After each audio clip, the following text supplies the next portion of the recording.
apa penting di umur.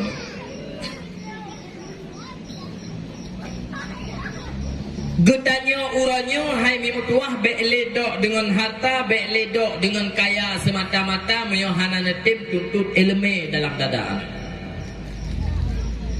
Karena harta dan kekayaannya buyakin netata. Ahwate mate nah hartanya hanan julok lang uruk. Oh mesti hana patih lagi lo pegah. Tati kedi sabah tentoh. Lang kampung getanyo mi nasira urung kaya ijo kaya kan kuning hana keneng bakompro tajak ublang nablang sentang mata tae uble na lampu sawit boleh membuah hektar tajak ukude jupa meduah na toko boleh boh muka mate wate mate mi meduah ijo ismanoi pegapan iculok lang uruk nan ku jupa urung yang pertama pintu kedai lang uruk nah anak Getanyo ma yang kaya, getanyo yah yang kaya. Ahwate mate getanyo kayanya kemamantum tinggal kanu. Muyo anu yang tak kebah jupang tua mufo maleme agama. Mate getanyo ma mate getanyo yah hidupu hoi gura-gura. Hidupu hoi tungku imu baca sama dia imu doa imu sedekah getanyo ma yang kamati. Tapi bila mana anu yang tak kebah jupang tua berteak beramu gerudu sepot. Hanaku melumpo hai golem abih nujuh getanyo kali pakai ngan a kali pakai ngan adau gara-gara hana tabeu hadra anu lawetnyo mim tuah mah cakap ku begah bakrom ladum hana ipreh getanyo mai mati ikalan getanyo mai mutu katuha mata tahana got glahli surat tanu hadan oh bacali nyala do manu iwa bak rumah getanyo jupang tuan pakat itu iku getanyo lado mi pegah abang adun ikun bak ada ikun bak aduan bang nyo rumah nyo bangkon sehingga meyo rumah nyo hut gorono nyen tulak peng baju gelung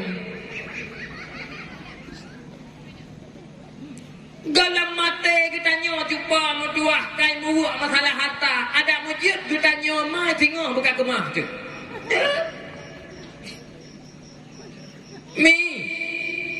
makanya long bak dakwah kabe-kabe long pegah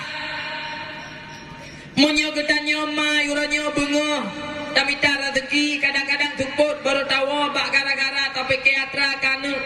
wate mate getanyo anak gunapu di paju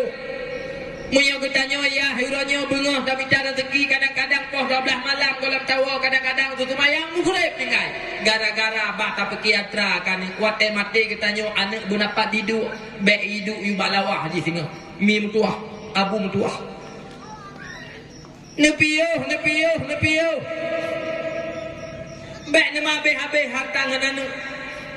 karena anu saga-saga hai tem abeh ngan getanyo urung syik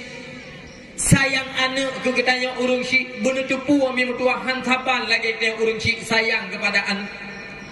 uranyo mi bek je oh lem pegah bak ron 50 ribu peng kalah ke mutang bak anu itu je tak ke bayu itu je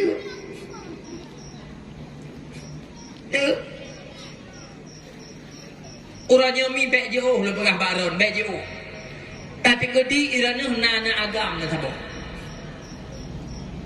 kayak merantau jupang tuah Banda Aceh kakaya bedah getanyo mai jupa mutuah tak tahu anak agam tu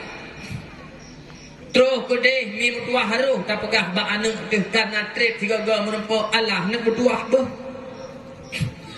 bunga-bunga nak mutuah lima semayang tu boh nak moto elher tu nak mutuah itamo lang kampung getanyo ya cok urung pah ibu kita lah iku rumah getanyo pada ku moto elher tu nak mutuah tingkat ku kaju kekah trip kan nak mutuah anak kawo kapegah raya berosa kawo nyokal hego raya anak mutuah anak kawo angka cucu aku bena ika yang merepek bak jalan anak ku turi anak kah nak mutuah cuman mono nak ku pegah karena tiga go ku jak bakah bah ku pegah ke di ayah ko nak mutuah anak saban le lagi nakah jamun borajeh tiga aku ti ura to hurung ya EU ya pakat EU uranyo kamu kok hot yu hai tujit pakat EU lego takut tegal gung baba utum bau hana sapua ko na rumah Lang minggunya nak mutuah ayah ku hego kata pertama rumah sakit darah